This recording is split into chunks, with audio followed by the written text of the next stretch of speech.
po ay manalangin. Dakilang Diyos Ama, makapangyarihan sa lahat, narito po kami muli, O Lord, nagpapatuloy, nagpupuri, magpapasalamat sa iyo, O Diyos, sa umagang ito. Kayo po lamang, Ama, ang aming itataas, kayo po lamang ang aming papurihan.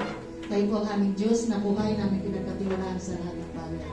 Kayo po, Lord, makapangyarihan sa lahat, sa buong mundo at sa buong kalangitan. Ama, narito po kami muli, umalapit, O Diyos, nagpakumbaba, humingi po rin ng kapatawaran, patawarin po kami sa aming mga pagkukulang, sa aming mga pagkakasala po. Nagkasala po kami sa isip, salita at sa gawa. Patawad po mga Panginoon. Maraming salamat po, Ama, sa kapatawaran at patuloy na kami nilapit sa iyong pinakamamahal na anak, ang mahal ng Panginoong Hesus. Thank you so much po, Ama. Maraming salamat din po sa iyo, mga Panginoong Hesus, sa kaligtasan, sa buhay na walang hanggan na pinagkaloob mo sa amin lahat. Maraming salamat po, Ama, sa iyong kapurihan, Diyos. At kayo po lamang, Lord, Ama, sa mamuna sa aming lahat na natatayo, Lord, na patuloy po kaming panunahan at lalo na po, Diyos, sa pagkala ninyong misahe, na patuloy po, Lord, Ama, bibigyan ka katalinuhan, karunungan, wisdom, knowledge, kalaman na pumula po lamang sa iyo. At dalangin po natin, Lord, ang walang balang nito, na patuloy silang palalahanan, O Diyos, na ito'y napakahalaga ang araw na pagsamba para sa iyo. Sa iyo ang kapurihan at ang kalwalhatian at magpakailanman sa pangalan ng Jesus. Amen.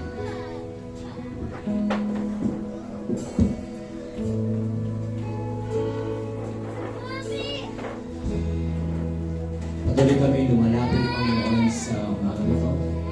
Patuloy kami, O Diyos, nagpapasiyasat ang aming puso, Panginoon, sa aming pagharap sa inyo, Panginoon. Kami po, O Diyos, ay maging kalugod-lugod, Panginoon.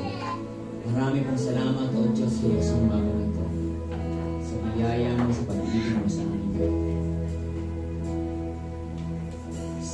Sa atin mo, Jesus, ang puso ko. Kasalanan nagawa laban sa'yo, nagtatapat, sumasamo, tumutulog sa harap ng banal mong trono.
Sabi po sa awit, 100 Sa banal na templo, ang Diyos ay awitan, purihin sa langit ang lakas na taglay, siya ay purihin sa kanyang ginawa, siya ay purihin sapagkat dakila.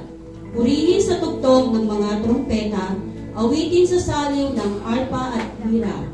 Sa tugtog ng tambol, magsayaw purihin, mga alpa at flauta, lahat ay tugtugin.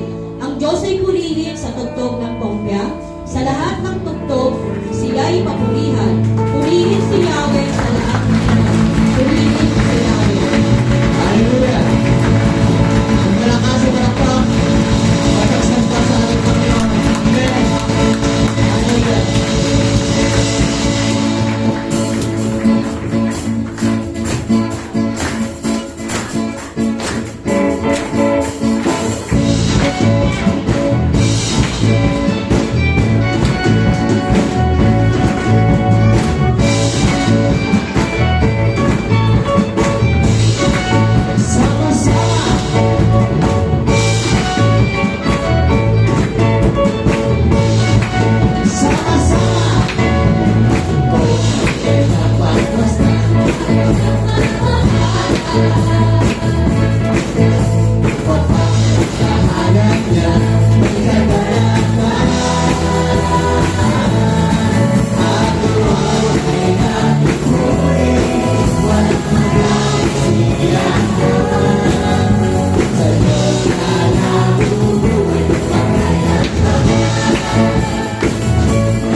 higit pa, sapat na sa lahat kong pangangailangan, higit pa sa lahat kong inaasahan.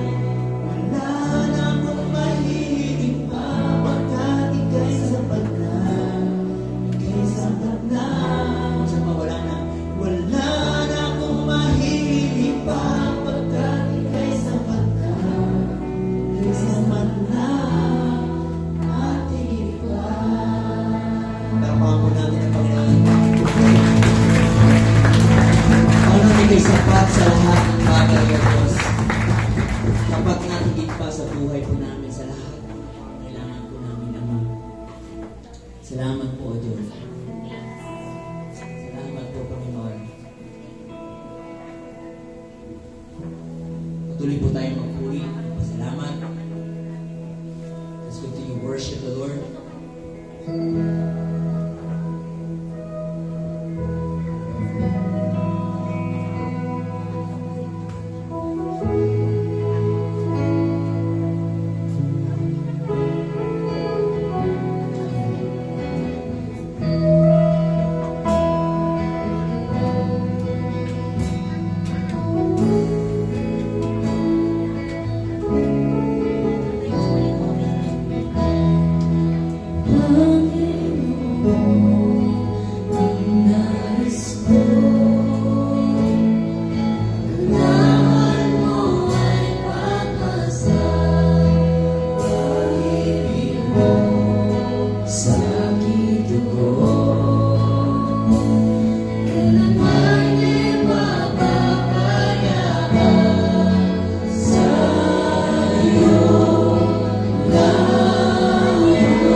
Tunay nga, O Diyos, na sa habang panahon, walang katulad ang iyong pag-ibig, walang katulad ang iyong pagmamahal sa amin, Panginoon.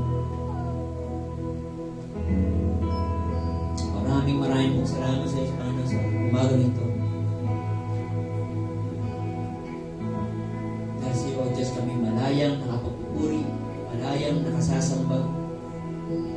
Salamat po, O Diyos, sa kalakasan at pag-iingat niyo po ang Panginoon sa amin sa araw-araw. Sa iyo po namin binibigay ang pinakamataas na papuri, pinakamataas na pagsambay sa iyo po namin iaalay sa umaga ito sa pangalan ni Jesus. Amen. Palakpakan po natin ang Panginoon. Hallelujah.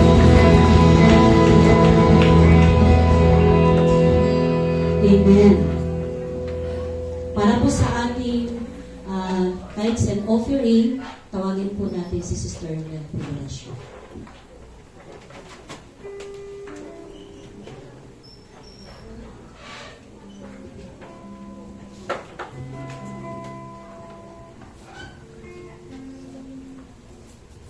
Amen. Purihin ng Panginoon. Tayo bukas sa ang ating mga Bible sa Luke 6:38.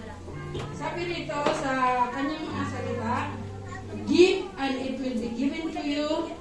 They will pour into your lap a good measure, pressed down, shaken together, running over. For by your standard of measure, it will be measured to you in return." Amen. Purihin ng Panginoon to. Linggo-linggo natin naririnig ang salita ng Diyos yung tungkol sa pagbibigay. In-encourage ko lang kayo na pagbigyan tayo ng Panginoon ng trabaho, siyempre may sahod tayo.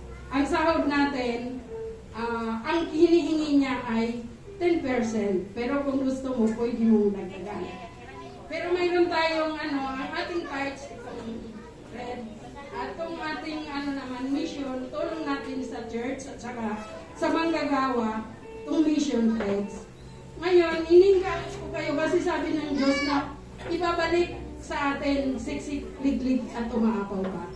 Kaya, mula nung ako talaga nakarinig ng salita ng Diyos tungkol sa pagbibigay, talagang inano ko na yung pagbibigay sa Panginoon kahit ako walang trabaho. Pero kahit wala kang trabaho, may nagbibigay sa'yo. Siyempre, number 1 ng Panginoon. Kaya, doon sa nangihinayang, encourage ko kayo na magbigay kayo. Makikita nyo kung paano magbigay ang Diyos sa atin. Puri ng Panginoon, tayo tumayo at tayo'y magbigay sa Panginoon. Amen. Tayo manalangin, dakilang Ama, na makapangyarihan sa lahat na pinagmumulan ng lahat ng bagay. Narito, Panginoon, ang aming mga kaloob. Patuloy na pagpalain mo ito, Panginoon, at magamit sa iyong mga gawain. Tulungan mo ang bawat isa, Panginoon, na makita nila na ikaw ang lahat, kagaya ng awit, wala nang ibang pa kung hindi ikaw lang at sapat na, Panginoon. Salamat sa iyo sa lahat ng trabaho na pinagkakaloob mo, pinagkakakitaan namin, at sa lahat ng bagay na binibigay mo ang kalakasan sa amin. Salamat sa iyo, Ama, na ito ang aming kaloob. Baspasan mo ito ng iyong mapagpalang kamay upang ikaw lang ang aming mapapurihan at maparangalan. Salamat sa iyo, Ama, purihin ka sa pangalan ni Jesus. Amen.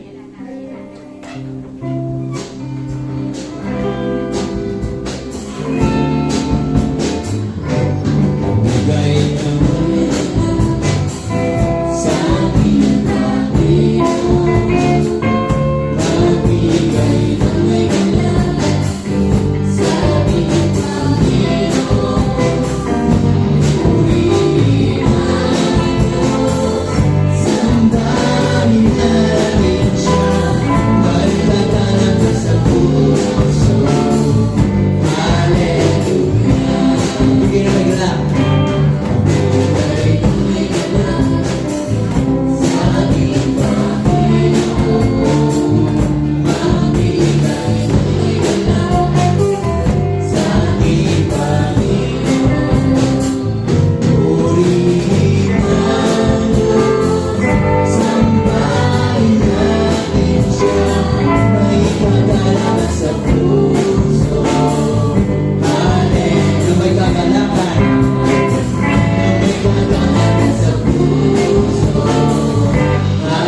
naman sa ating salitang pagbasa, tawagin po natin si Sister Lorna Talao.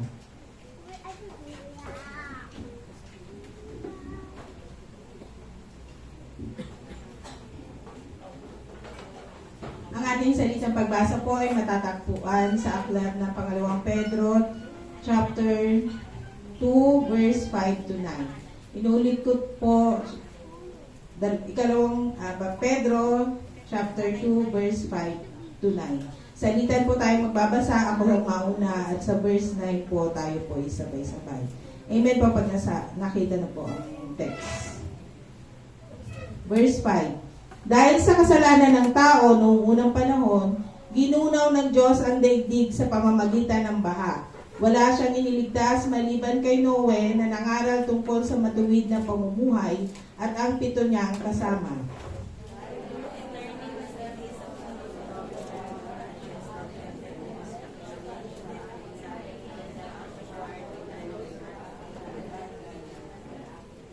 Ngunit iniligtas ng Diyos si Lot, isang taong matuwid, na lubhang nabagabag ng mga kahalayang ginagawa ng masasama noong panahon niya.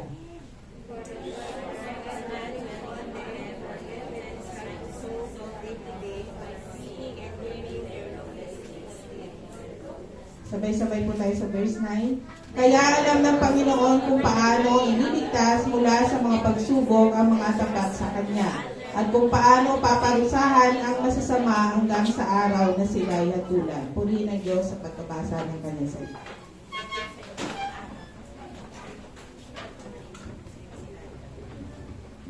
Amen po.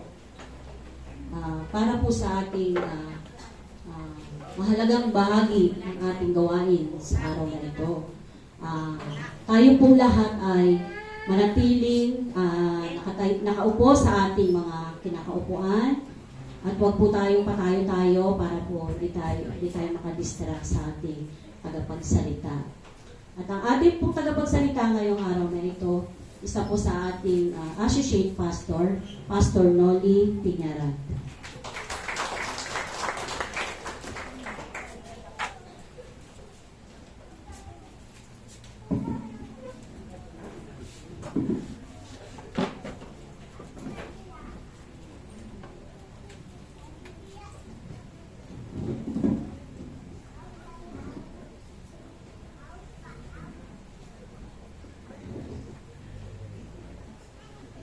Amen. Magandang umaga po sa lahat. Purihin ang ating dakilang Diyos. Nagkahanap ako ng Tagalog na Bible. Ito sa ilalim mo. Meron kayong extra dyan. Meron naman po. Buksan po natin ang ating mga Biblia sa Efeso, Kapitulo 4, talatang 18. Yan po ang ating pinaka-favorite. Wow, salamat po, Elder.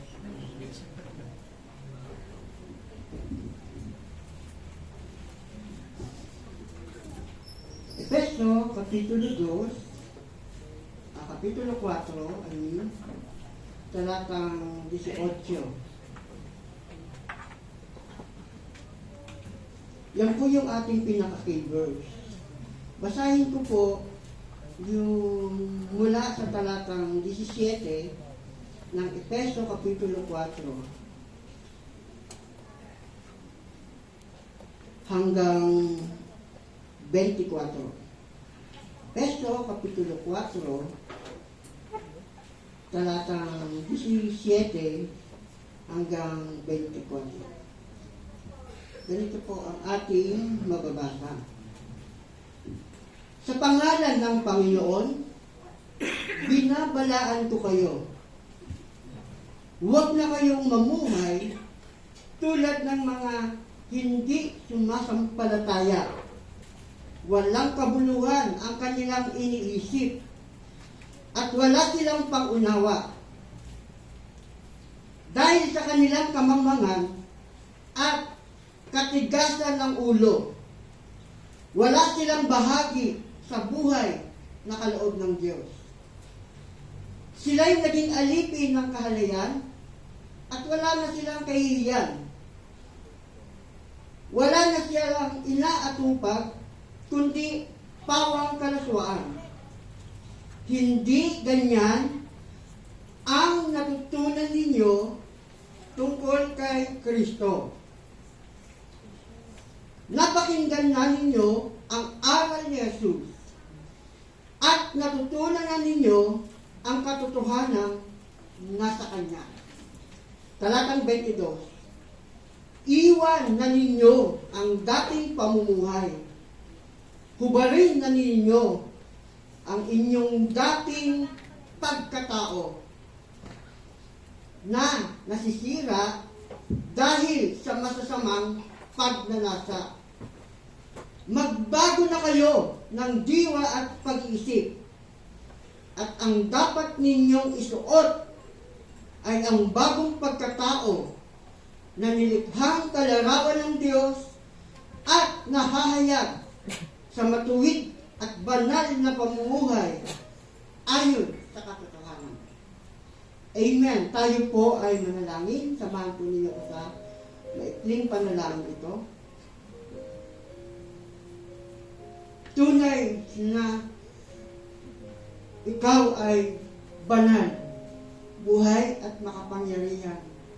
Ang Diyos na aming sinasamba sa umaga ito. Aming Ama, kami po ay nagpapakumbabang lumalapit sa inyong mahabaging trono. At ang lahat ng aming mga karunghan, ang lahat ng aming mga kahinaan, sa iyo po ay aming hinihingi ng tawad upang hindi maging hadlang ito sa pakikinig po namin ng iyong mga salita. O banal na Espiritu, kayo po ang siyang manguna sa amin pong pag-aaral ng iyong mga salita.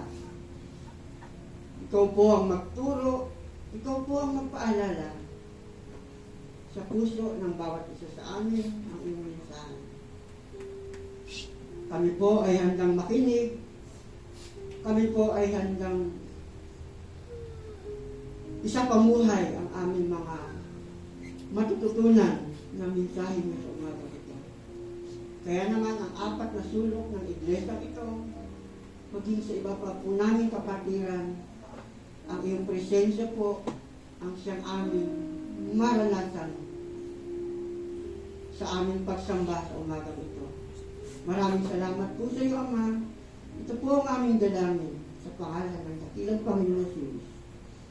Amen. Amen. The descriptions of senselessness. Yan po ang ating paksang pag-uusapan sa umagang ito na sa buong buwan ng October, ang pinag-uusapan po natin ay ang tanong na what's wrong with everybody? Noong Sunday, ipinakita ang kauna-unahang tanong kung ano po ang kamalian na nakikita po natin sa ating kapaligiran. Yan po ay sabi ng ating mahal na pastor, si Pastor Martin, ay yung pagiging makasarili, selflessness. So dito, sa pangalawang bahagi ng pinag-uusapan is the descriptions of senselessness. Ano ang mga description ng mga walang kabuluhang mga nakikita po natin sa paligid na kapag hindi po tayo aware sa ating buhay, pananampalataya sa araw-araw, maaaring hindi mo alam na ang ginagawa mo na pala bilang Kristiyano, wala na palang kabuluhan. Sa umagang ito,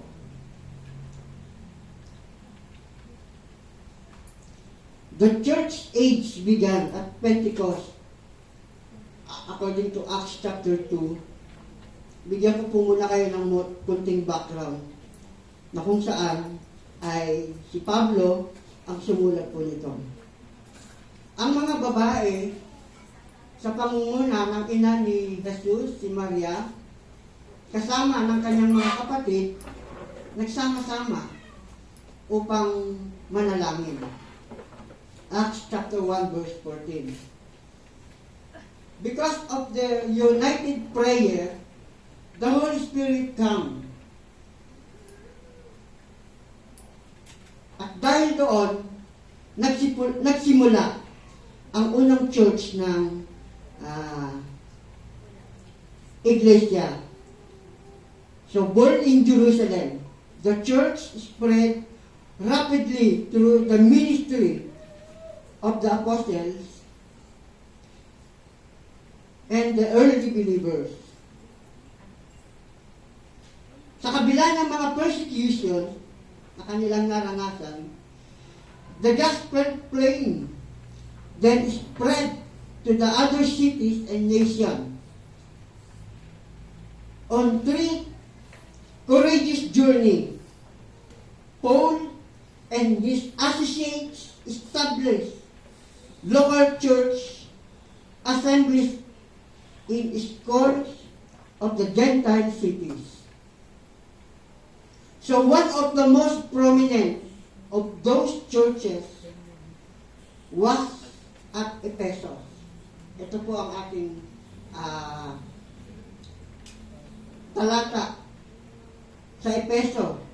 It was established nung panahon ng AD 53 na kung saan si Pablo sa kanyang hometown journey to Jerusalem.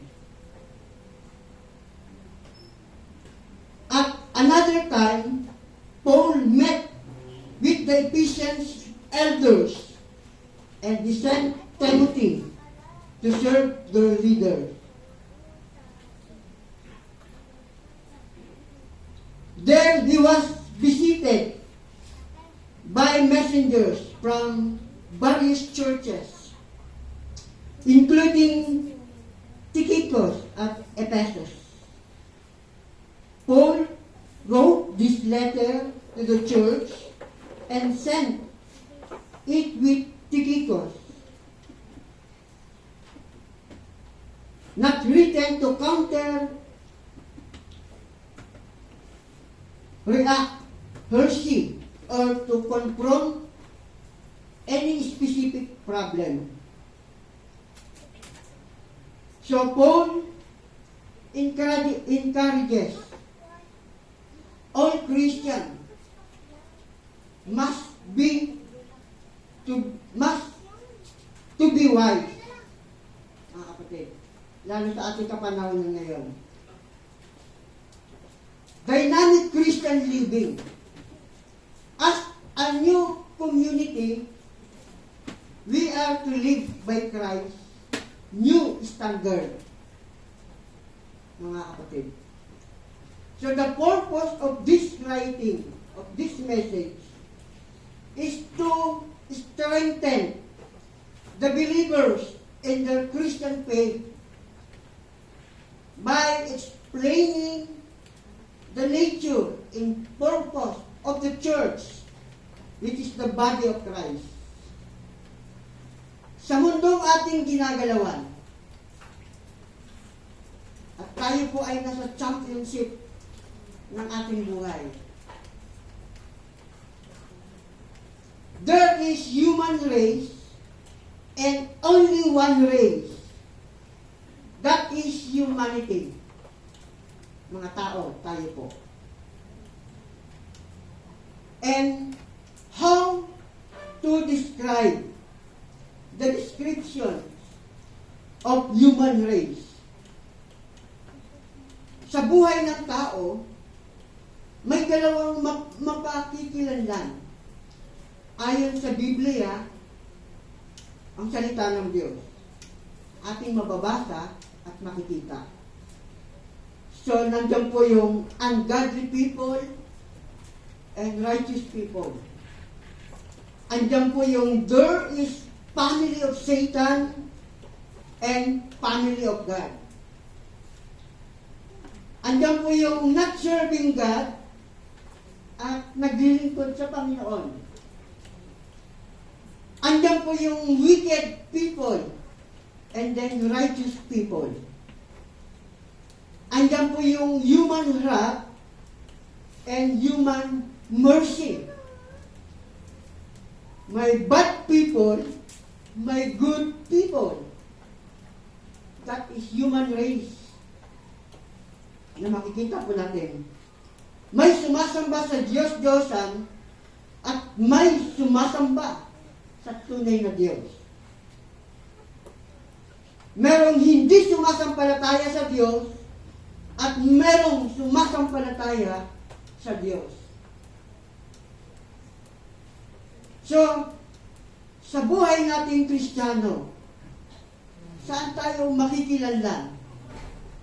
Ayon dito sa sinasabi ng salita ng Diyos, na there is human race and only one race, that is humanity. So lahati sa dalawa lang. Di ba? May mabuting tao, may masamang tao. May pamilya ni Satanas, may pamilya ng Diyos. May masamang tao, merong matuwid na tao. So ano ang distinction between to each other? How to describe the difference between descriptions of old self and new self? Sa umagang ito, atin pong alamin ang mensahe ng Diyos na nais iparating sa bawat isa sa atin patungkol sa tanong na how to describe the difference between the descriptions of old self and new self. Dalawang puntos lang po. Number 1, mula sa talatang 17 hanggang 19 ng Efeso Kapitulo 4, talatang 17 hanggang 19. Ito po ang description ng old self, mga kapatid. Sa pangalan ng Panginoon, binabalaan ko kayo, huwag na kayong mamuhay tulad ng mga hindi sumasampalataya. Walang kabuluhan ang kanilang iniisip at wala silang pangunawa dahil sa kanilang kamangmangan at katigasan ng ulo. Wala silang bahagi sa buhay na kaloob ng Diyos.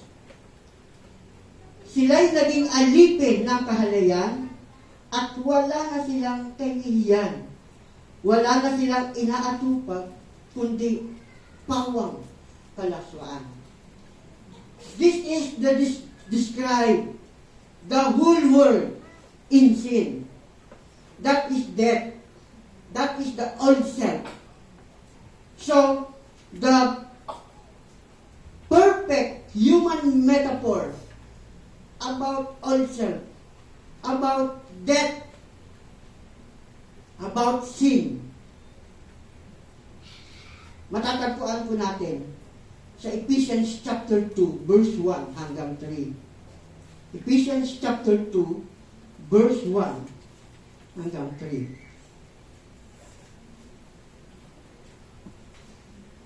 Paki-plus na po. Noong unay, patay kayo dahil sa inyong mga pagsuway at mga kasalanan. Sinusunod ninyo noon ang masamang takbo ng mundong ito at napailalim kayo sa pinuno ng mga kapangyarihan sa himpapawid. Ang espiritong naghahari sa mga taong ayaw pasakop sa Diyos. Ang totoo, tayong lahat ay dati rin namumuhay ayon sa pagdanasa ng ating laman at sumusunod sa mga hilig ng katawan at pag-iisip. Kaya sa ating likas na kalagayan, kabilang tayo sa mga taong kinapupuotan ng Diyos. So ito po ang perfect human metaphor na kung saan ay ipinakita ang ating larawan, ang ating kondisyon noong tayo ay wala pa sa Panginoon. That is the conditions of human race before he was saved. Ano po yun? Meron po ritong 6. Una, siya po ay dead because of sin. Pangalawa, siya po ay under anger ng Diyos. Under God anger. Pangalawa, followed the way of the world.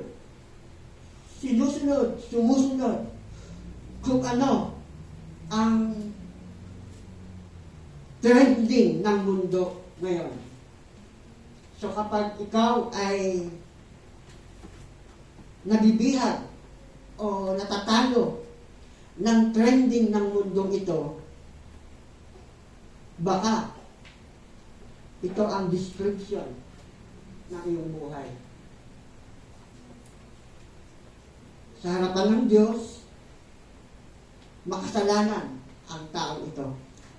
So, pang-apat, God's enemy, kaaway ng Diyos.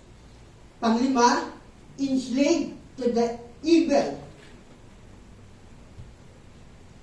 enslaved by Satan. At pang-6, follow our thoughts and desire. Mga kapatid. Kaya sabi dito, dati, kabilang tayo sa mga taong yan. But, what's wrong with everybody? Alam mo ba na ito ang dati nating kalagayan? Pero bakit sumusunod tayo kung ano yung ating nasa isip? Kung ano yung ating desire?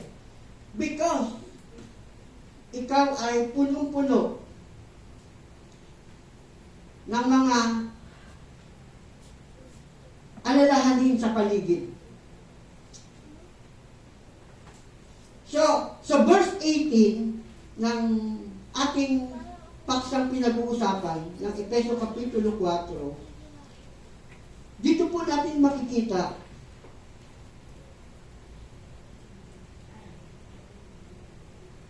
sabi po dito, at wala silang pangunawa dahil sa kanilang kamangmangan at katigasan ng ulo. Wala silang bahagi sa buhay na kaloob ng Diyos. Mga kabataan, nanay at mga tatay,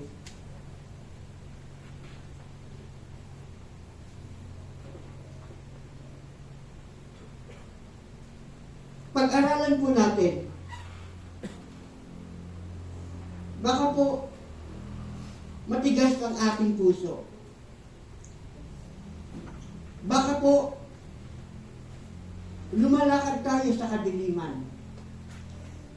Baka lang po we are blindness and dead in sin.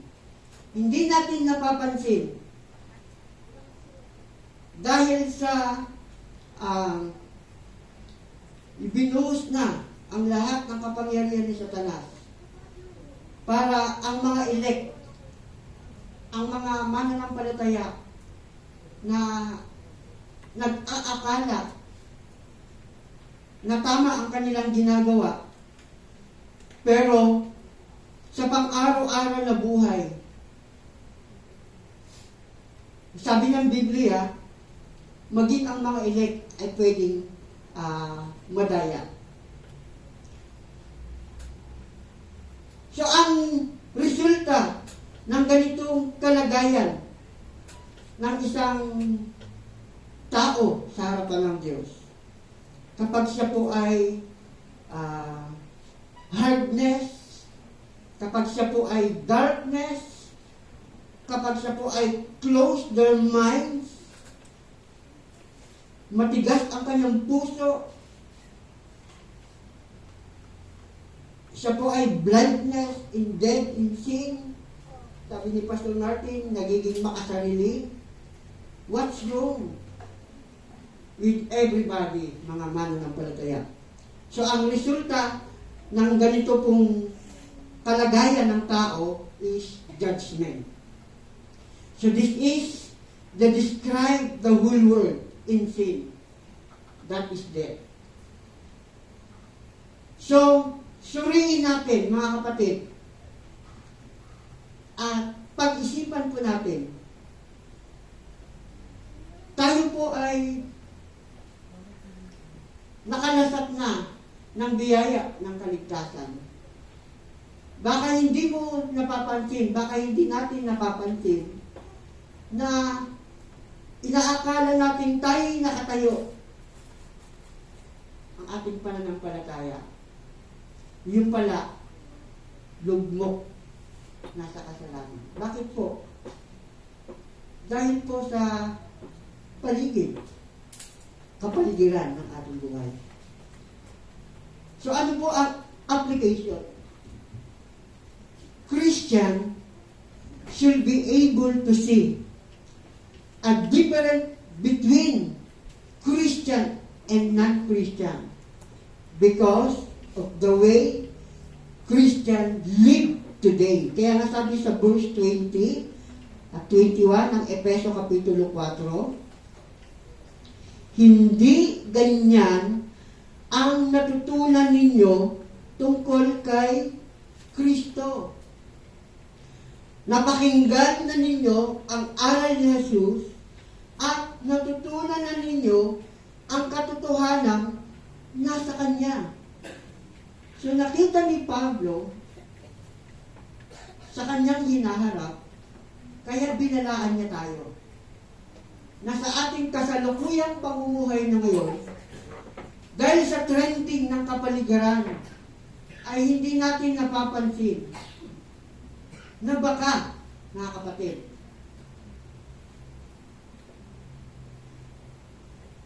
kaya kailangan makita ko natin ang diferensya sa pagitan ng tunay na Kristiyano at non-Christian.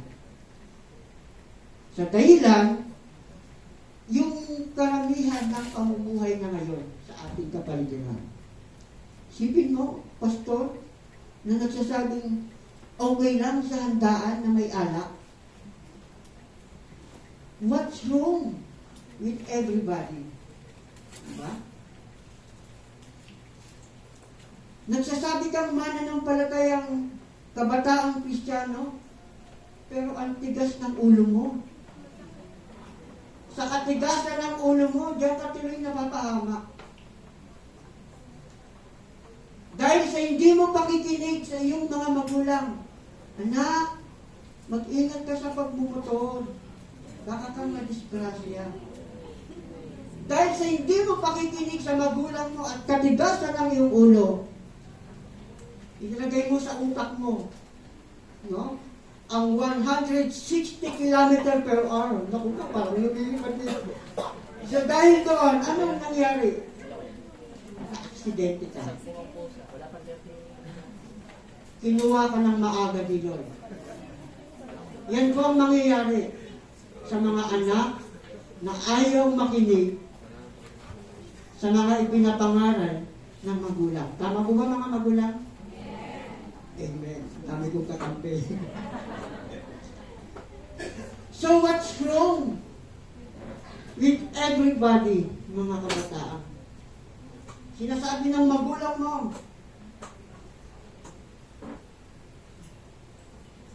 na kaya kita pinag-aaral para huwag mong pagdaanan kung ano yung pinagdaanan namin. Tapos mababalikan ng magulang, ipinatawag ka ng magulang ng teacher. Nanay, tatay, yung anak mo, tumatalon sa pader. Pagtapos po ng attendance. Pastor, ba't paulit-ulit ka dyan? Experience ko po kasi yun. At nakikita ko ngayon sa karamihan ng kabataan. Pasukin niyo po ang computer sa kapaligiran ng eskwelahan. May mga makikita estudyante ka doon. Pagbukas ng Save More, no? May mga estudyante kang makikita roon. Nagpapalamig. Dahil mainit ang ulo sa loob ng eskwelahan. So what's wrong, everybody? So, living the Christian life is process. Although we have a new nature, we don't automatically think all good thoughts and express all right attitude when we become new people in Christ. But if we keep listening to God, to His message, we will be changing all the time. Kung makikinig ka lamang ng mabuti sa iyong mga magulang, ng mananampalataya. Diba? Makikita po natin, we will be changing all the time. Our old way of life before we believe in Christ is completely in the past.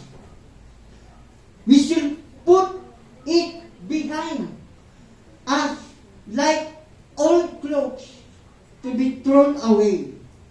Na, ano nga po, Roma, Kapitulo 6, talatang 6.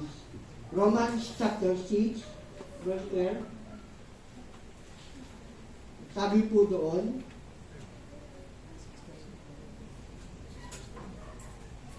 therefore, do not let sin reign in your mortal body, that you should obey it in its lust. Kaya hindi maiwasan na gumawa ng mali, ng masama. Kasi ang kasama mo, mga unbeliever na hindi karapat-dapat na samahan. Tapos sasabihin mo, makapagsisira ko sa kanya eh.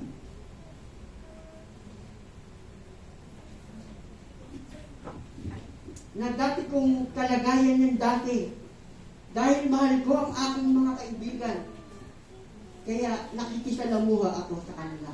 Pero sabi diyan, therefore, do not let sin reign in your mortal body, that you should obey it in its lust, mga kapatid. So makikita po natin diyan na our old life, our old way of life before na makilala natin, magkaroon tayo ng pananampalataya kay Kristo is completely in the past. We should put in behind us like old clothes to be thrown away. Kaya nga sabi ng salita ng Diyos, meron bang naglinis at nagbihis? Ngunit ang isinuot ay ang dati niyang damit. Ang alak na mamahalin. Diba? Ano ba naman? Nakalimutan ko na eh.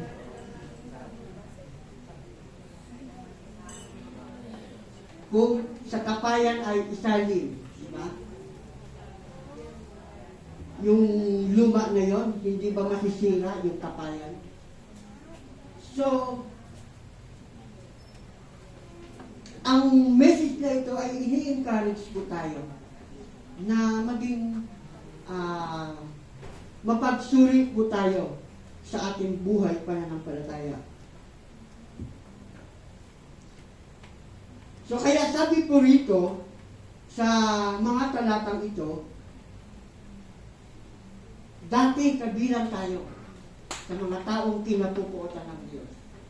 Pero because of Jesus Christ, mga kapatid, dahil sa kanyang pagkamatay sa krus ng Kalbaryo, inialay niya ang kanyang buhay upang ang galit ng Diyos ay maalis na sa atin. Diba? Nung tayo po ay magbilib, sumampalataya sa ating Panginoon Jesus. So kaya nga po, sa mga talatang ito,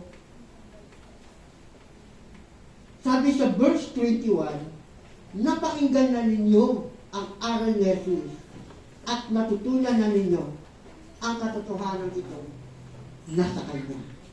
Yan po ang description ng kung i-describe po natin ang ating old self. Pangalawa, verse 22 hanggang 24. Sabi po dito, iwan na ninyo ang dating pamumuhay. Hubarin na ninyo ang inyong dating pagkatao na nasisira dahil sa masasamang pagnanasa. Magbago na kayo ng diwa at pag-iisip. At ang dapat ninyong isuot ay ang bagong pagkatao na nilikhang kalarawan ng Diyos at nahahayag sa matuwid at banal na pamumuhay ayon sa katotohanan. So pangalawa, describing the rescue that is salvation sa bawat isa po sa atin. Sa Jeremiah chapter 24, verse 7, makikita po natin, pakiano po sa ang description kung paano po tayo ni-rescue ng ating Diyos sa ating dating kalagayan. Dito sa Jeremiah, ipinakita po nito ni Jeremiah na kapag ang mga Israelita ay nagtitiwala sa kanilang Diyos-Diyosan at nagtitiwala sa lakas nila, sa dami nila, sila po ay natatalo. Subalit kapag sila po ay lumapit sa Diyos, diba? Sabi po diyan, then I will give them a heart to know me, that I am the Lord, and they shall be my people, and I will be their God. For they shall return to me with their whole heart. So yan ang description ng Old Testament ng mga Israelita sa Old Testament survey.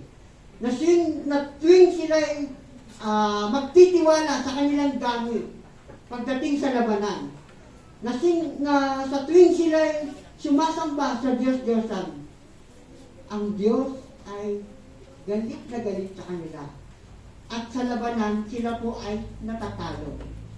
But sa tuwing sila po ay buong pusong lumalapit at sasampalataya sa Panginoon, ito ang kanilang kinasasapitan.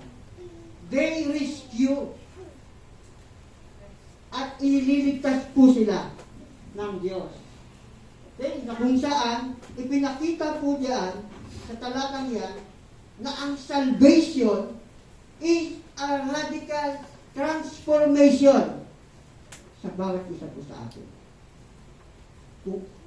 Kung tayo po ay nakaranas ng tunay na kaligtasan ni Kristo, dapat makita sa iyo ang radical transformation. Diba? Kung ano yung dati mong ginagawa, ngayon ikaw ay niligtas ng Diyos, hindi mo na siya ginagawa. At yung dating hindi mo ginagawa, ngayon ay gustong-gusto mo nang gawin. That is the tawag dito, salvation is radical transformation ng mga mananampalataya. And then Jeremiah chapter 31, verse 33. 31, verse 33.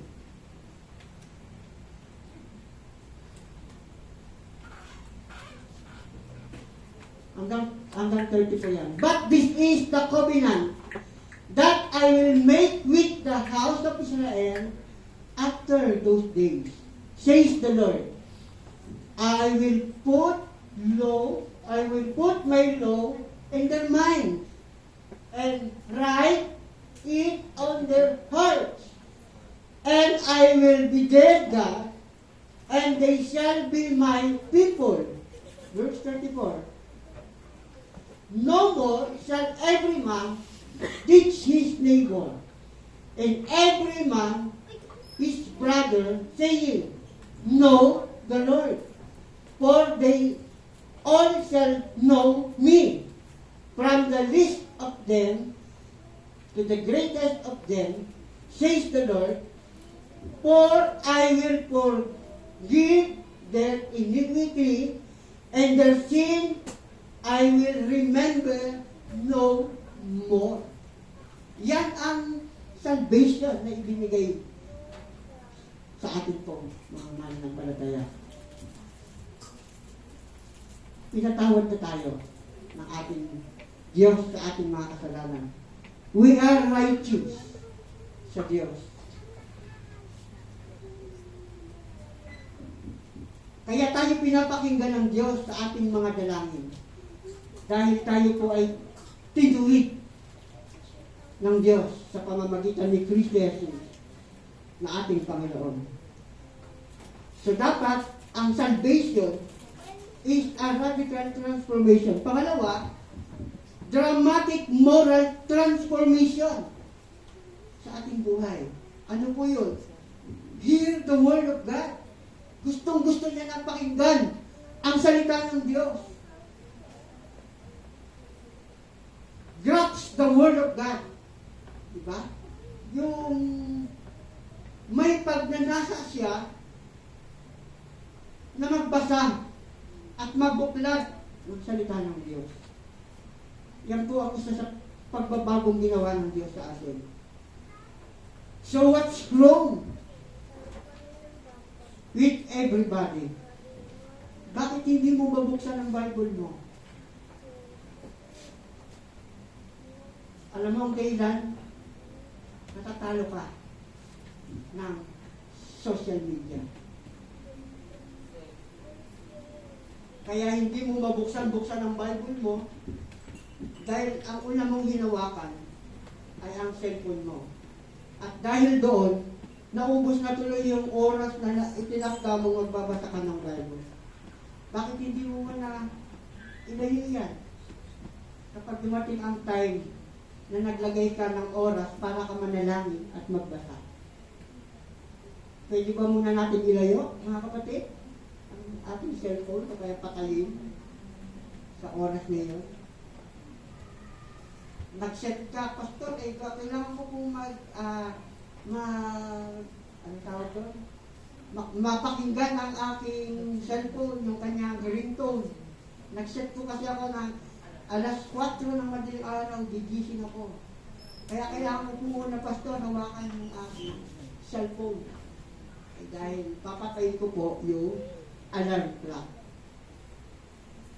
Yung pagpatay niya ng alarm clock, nakita niya sa oras na, patay, alas 6 na. So naligo na, nagbihis na, pumasok na sa school. Anong nakalimutan ang hindi nagawa? Manalangin at magbasa. What's wrong with everybody? Mananampalataya ka ba ng Panginoon? Tayo po ba ay Kristiyano? So dapat magkaroon po ng dramatic moral transformation. Yan yung sinasabi niya sa Romans chapter 6, verse 17. Roma, kapitulo 6, talatang 17. Sabi po dito,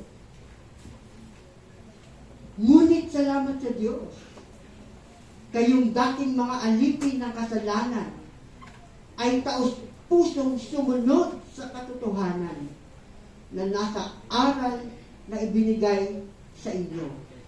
Pinalaya na kayo sa kasalanan at kayo ngayon ay mga alipin na ng katuwiran. Mga kapatid. Dramatic moral transformation.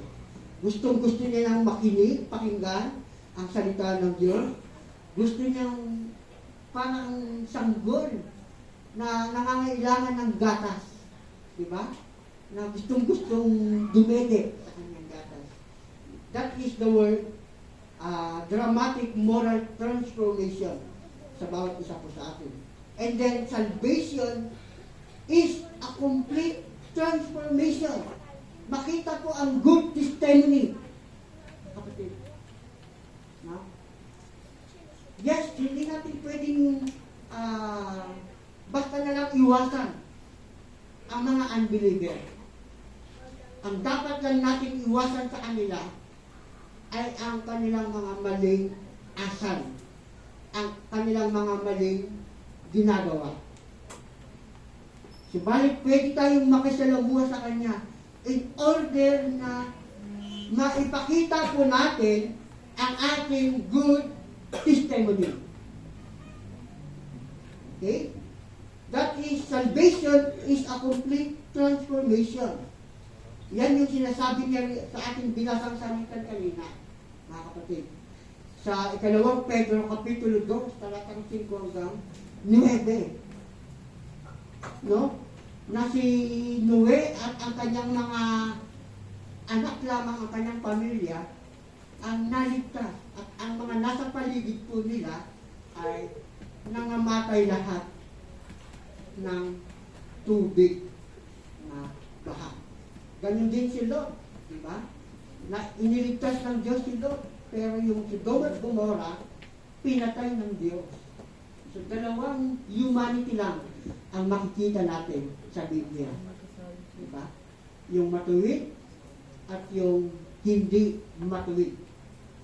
Merong naiwan, merong na-rapture. So, panghuli, to learn to Christ, no? Magkaroon ng matuto patungkol kay Kristo. Came to know the way of living.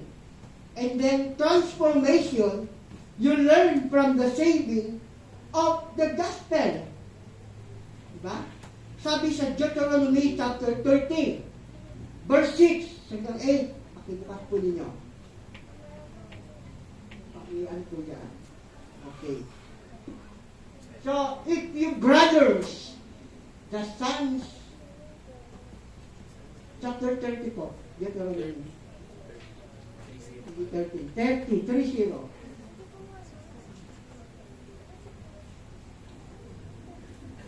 Okay, and the Lord your God will circumcise your heart and the heart of your descendants to love the Lord your God with all your heart and with all your soul, that you may live. Verse 7.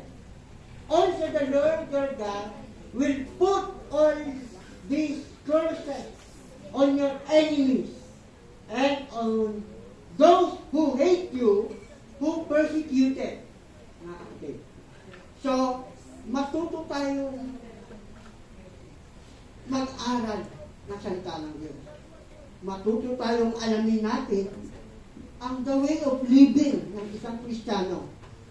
Magkaroon po tayo ng transformation mula sa natutunan natin sa salita ng Diyos. That is new self, mga kapatid. So kung ang resulta sa describing the whole world, sin, death, is judgment. Dito po, ang magiging resulta po sa atin, mga mananampalataya, rescue and salvation. Because we are made alive with Christ. Nung tayo po ay patay sa kasalanan, tayo po ay binuhay ni Kristo. Shown God's mercy and given salvation. And stand for Christ and truth. God's children. Tayo po ay anak ng Diyos, mga mananampalataya. And then, kung tayo po ay dating enslaved by Satan, ngayon po, dahil kay Kristo, nirescue niya tayo, free in Christ to love. Free in Christ to love, serve in set with Him, raised up with Christ to glory. So yun yung sinasabi niya sa Ephesians chapter 2, verse 8, 9, and 10. Na ngayong tayo ay ligtas na, dapat natin gamitin ang ating katawan sa paglilingkod sa ating Panginoon. So what's wrong with everybody? When we hear the Word of God and decide to confess our sin for forgiveness, and then we decide to yakapin si Kristo sa ating buhay. Yumakap tayo kay Kristo. No? At tanggapin natin yung kanyang biyaya ng kaligtasan nung tinanggap po natin. It is both a one-time decision. Okay. Hindi po yan paulit-ulit. As well as a daily conscious commitment sa ating Panginoon. We must put on the new way of the new nature. We must put on the new nature and new direction and have the new way of thinking that the Holy Spirit given to every one of us.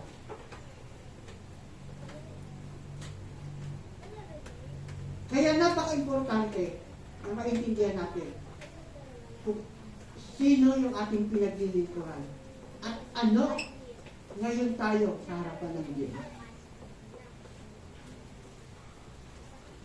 Kaya nung sinabi ng mga bishop ko, Loli, pumasok ka ng Sabado at Linggo. Kasi sa tuwing ako'y magpapaalam, ililipat ako ng ibang outlet sa pagluluto, ibang company na hawak namin ng amo ko.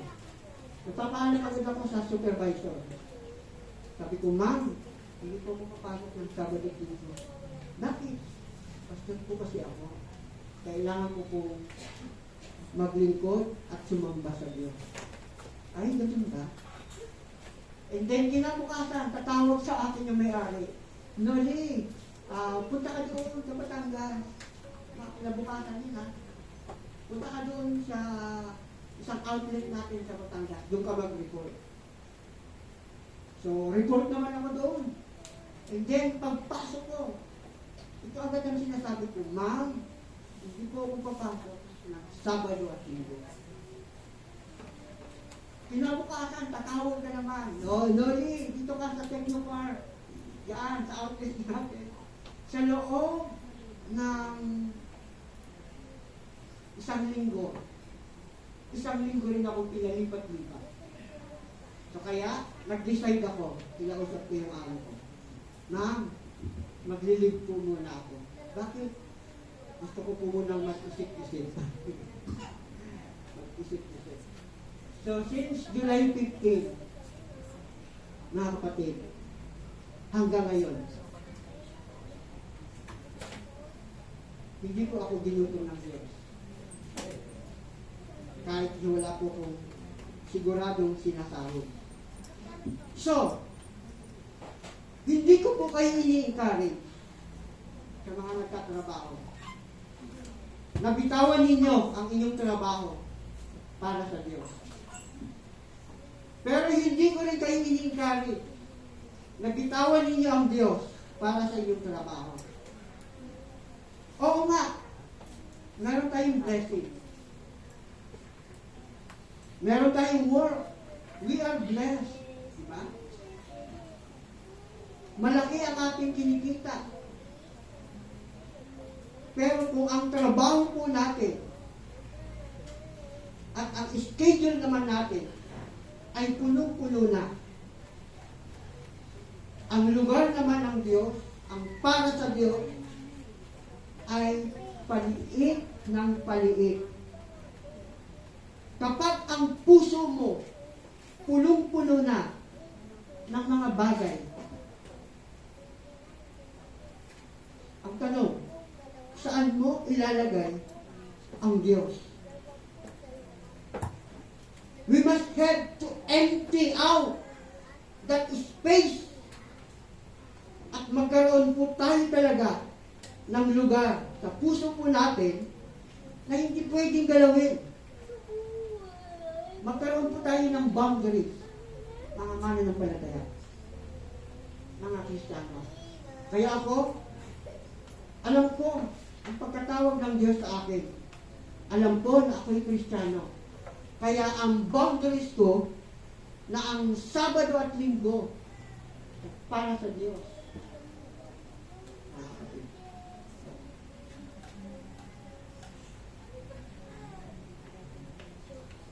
So magkaroon po tayo talaga ng lugar sa ating puso na hindi pwedeng galawin. At magkaroon po tayo ng boundaries.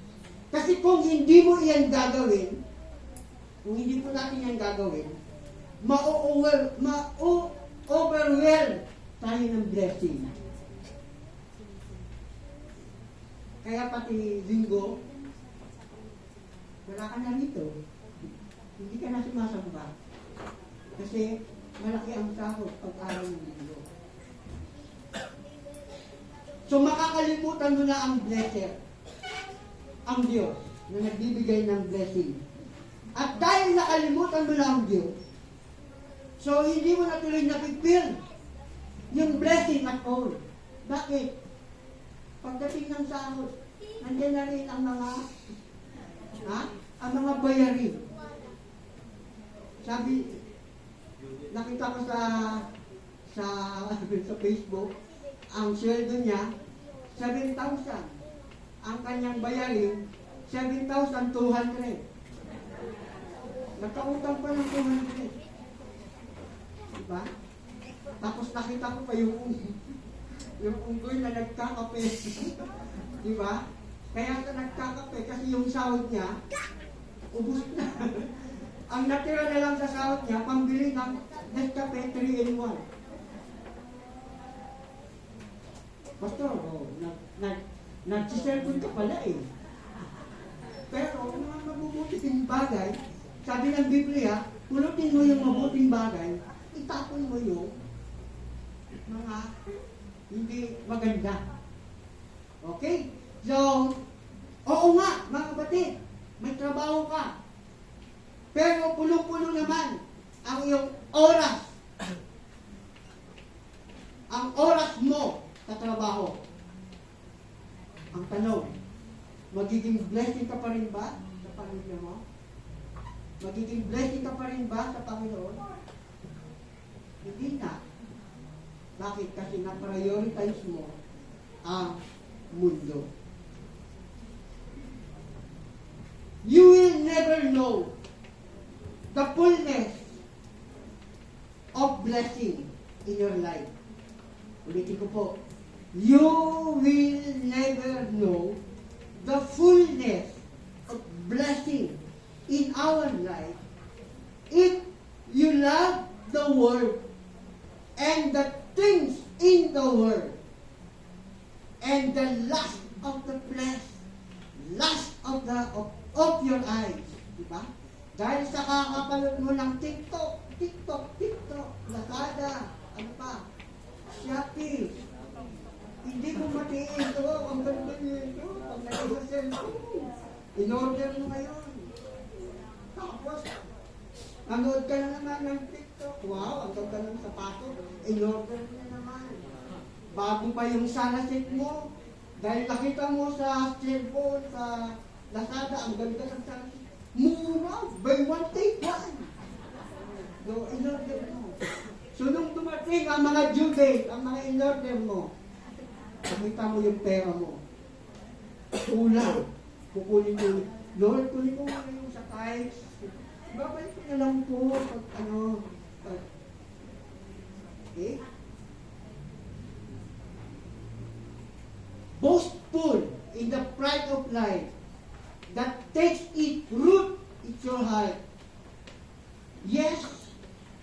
you not lost our salvation. Ito po yan, yung ginawa ng kaligtasan. But you will lose your joy and you will lose your peace of mind, peace sa Panginoon. So, there was to be his firewall between us and all of this in the world. Take note, mga kapatid. We will be all in the world. Nasa mundo po. Po pa tayo. But not of the world. Narinig ko po yan kay Bishop. Kaya sinumbong ako ni Brother Happy. Okay.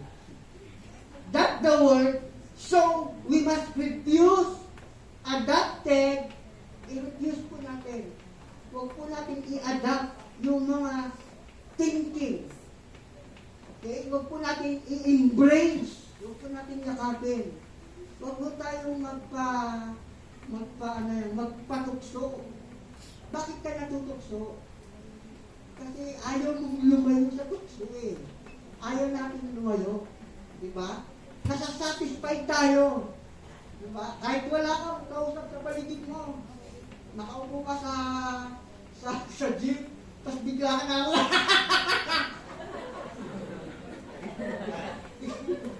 bigla ka na lang tatawan na wala, biglang naglimunan tuloy sa tao. So, sabi po rito, we must refuse adapted thinking. Refuse embrace their value. Kung yan ang pinapahalaga ng mundo, ang social media, tayo po ay Kristiyano, mananampalataya. Hindi po tayo unbeliever. Kaya we must refuse adapted thinking, refuse embrace their value. Maging matalino tayo. Ito yung hindi ko nung laging nakakalimutan sa binibigas ni Bishop. Gamitin natin ang ating utak, ang ating isip. Gamitin natin ang ating talino sa lahat ng mga bagay na yun. Yes, meron po akong cellphone. Pero makikita po ninyo sa cellphone ko, nandiyan kay John Ma, lahat ng mga reform, theology, nandiyan lahat. Kunti lang yung mga kaya i-scroll agad kapag may mga malalaswa. Hindi may iwasan eh. Nandiyan sa cellphone eh, di ba? Pero kung tayong mga magulang, hindi natin babantayan ang ating mga anak, mga kapatid, bantayan po ninyo mga anak po ninyo, mga nag-aaral. Baka someday, pag-uwi, 3 months inside na, sinababayaan na natin.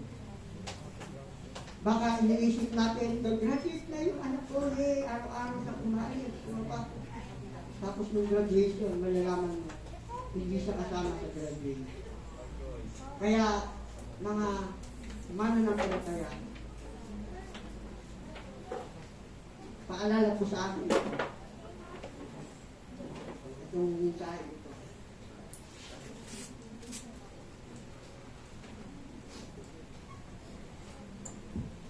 Tapusin ko na po sa conclusion. So what's wrong to everybody? Huwag po tayong magmistulang hindi kapakipakinabang. Okay? That is senselessness. Minsan kasi nagmimistula tayo, akala natin kapakipakinabang yung ginagawa natin. Yung pala hindi. Huwag po tayong magmistulang gano'n. No?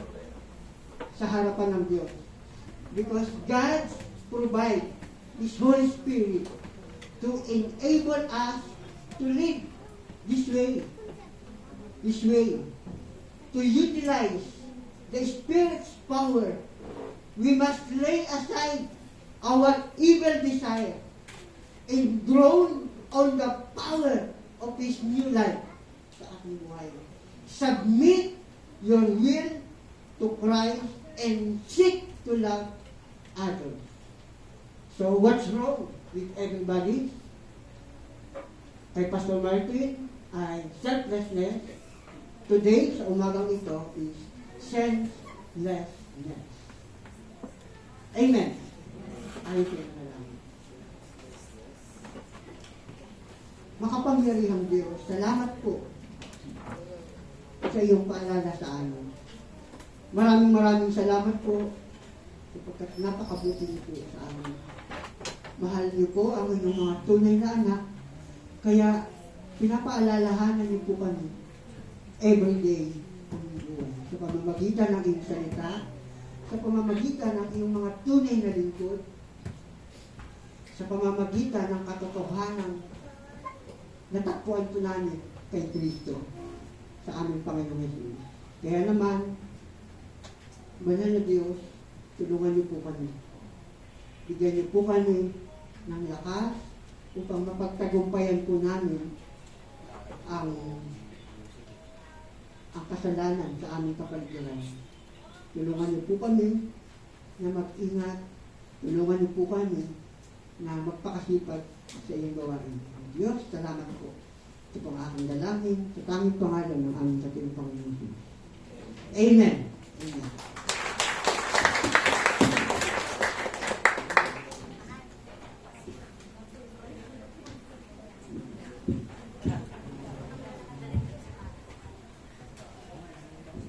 Amen. Tunay nga na napakaganda ng mensahe ng Panginoon sa umagang ito, no? Na sa ating mga Kristiyano nga po talaga nagpapaalala siya na makita nga po sa buhay natin ang pagbabago ng tunay na pagiging isang Kristiyano. Amen po. Na meron po tayong mga announcement sa umagang ito. Ang flower bringing po ngayon ay ang mga nanay. So sa next week po, ang magdadala po ng ating bulaklak ay ang Charity Men's Guild. At mayroon tayong prayer meeting every Friday po ito at 5 p.m. Hindi po tayong inaanyayahan na dumalo, kundi ito po ay kailangan natin. Kasi po, ito po ay napakagandang prayer para sa ating pong lahat. Amen. At meron po tayong mga prayer night schedule. Ang Charity Men's Guild po ay every Tuesday at ang Samaritana every Thursday po at 8 p.m. po ang umpisa niyan. Para po sa Sunday Youth Link every Sunday at 8 a.m. Para lahat po ng mga Youth Link ay dumalo po kayo at napakagandang aral po yan na maririnig niyo. Sa other announcement po, yung mga nanay po, pwede po tayong magpaiwan. Gawin po na natin itong working fellowship kasi po wala pa po tayong pang-decoration. So, ang gagawin po natin ngayon, maglinis muna po tayo dito sa loob ng church. Para sa susunod na Sunday uli ng mga nanay, pwede na po tayong mag-decorate. Yan po. Meron pa po bang another announcement? Working fellowship daw po ng mga tatay, 2 p.m.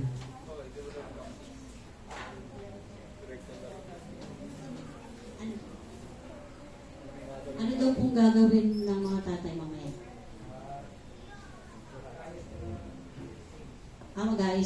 Mag-ayos daw po kayo ng stage. Sabi po ng inyong president. Yan. Sige po, kung wala na po tayong pagbabalita, tawagin po natin si Sister Linda Tablante para sa ating closing prayer and benediction po para sa kay Pastor Joven Pinino. Inayayaan ko po kayong tumayo para po sa ating prayer. Aming Diyos na makapangyarihan sa lahat, maraming salamat po Panginoon sa natapos namin gawain sa umaga ito. Salamat din po Panginoon sa iyong mga salita na nihayag Panginoon ng iyong lingkod. Dalangin po namin na mga salita nito ay amin pong maisapamuhay at tunay nga po Panginoon na sa iyo lamang kami magtitiwala at hindi kami maging walang kabuluhan Panginoon sa mundong ito kundi maging asin Panginoon sa libutan ito.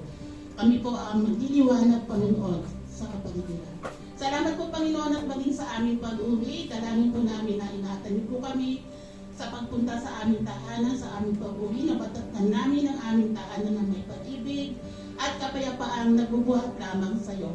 Ito lamang po ang aming samot panalangin ng may pasasalamat sa tanging pangalan ng Panginoong Jesus. Amen. Amen. Bago tayo mag-benediction, mawag muna tayo.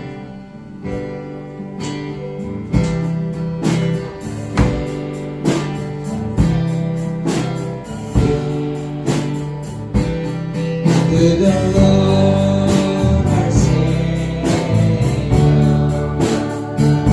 be glory both now and ever, glory forevermore.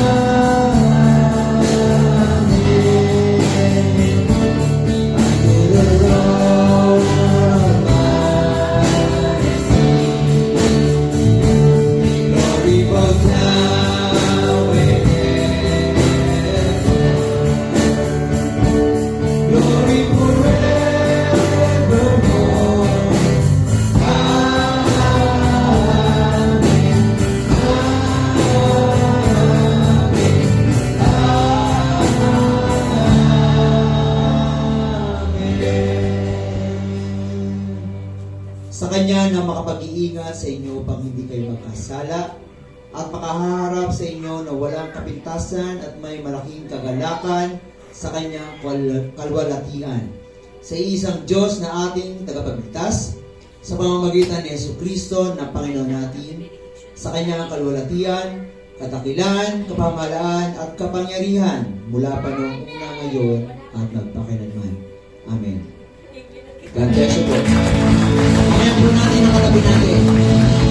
Ay mahal sa Panginoon.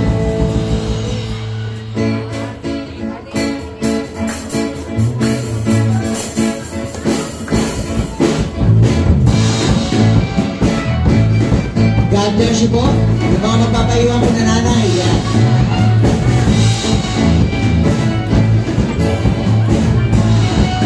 Sama-sama. Pagpas tayo nag-aawitan, upaway ang tahanan niya magalakan, at tunay na pupuri, walang kasiyahan. Sa Diyos na nabubuhay at pagpapailanman. Mga tatay ko, alas dos, babalik po tayo ha. Yan ang pagpas na tayo nag-aawitan. Yan ang pag-ibig niya sa niyang wagan. Ang tuwing walang kasiyahan. Sa nabubuhay ang pagkailanman. Asama-sama nagpupuri, walang kasiyahan. Sa Diyos na nabubuhay ng pagkailanman. At buhay nagpupuri, walang kasiyahan. Sa Diyos na nabubuhay ng pagkailanman. Sa Diyos na nabubuhay. Sa Diyos na nabubuhay magpakailanman. Sa Diyos na nabubuhay magpakailanman.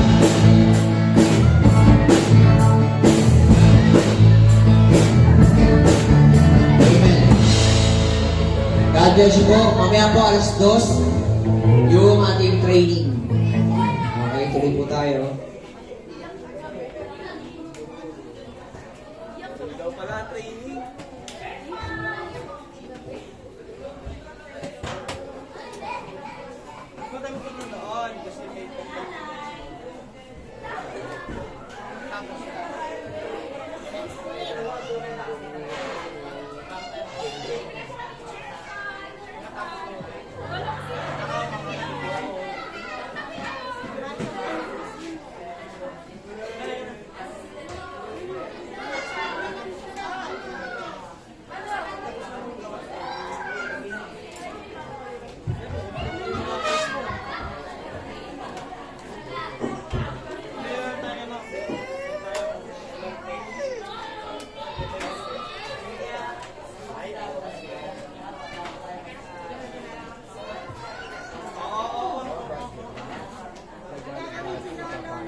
Silipin natin yung playground.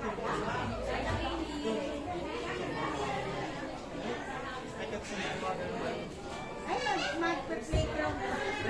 Ay, dalawa. Sama ako. Sira niya ako.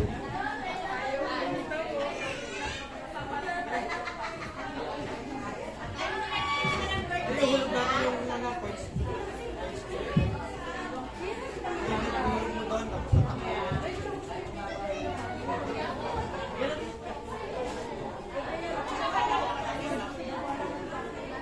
bibili pa tayo ng bakong mo.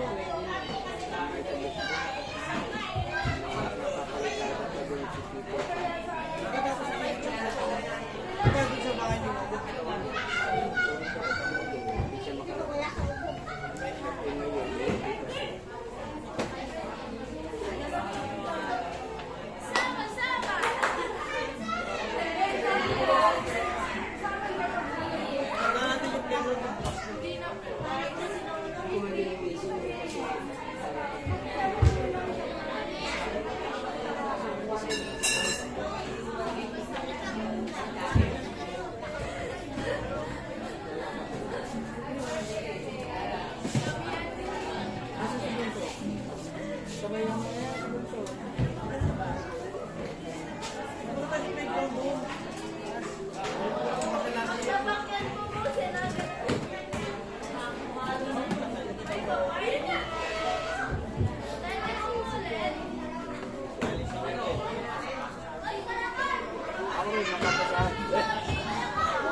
price egg, madami ko.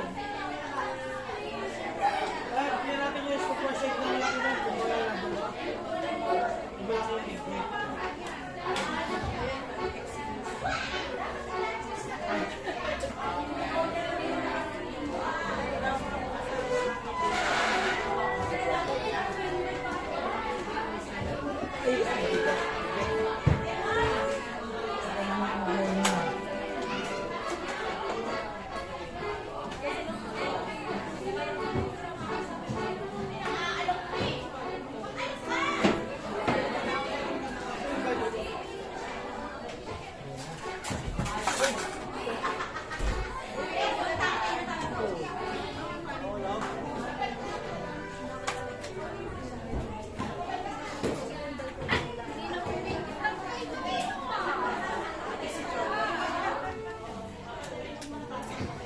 Hindi baka na si Mama mo na doon. Sa Jill.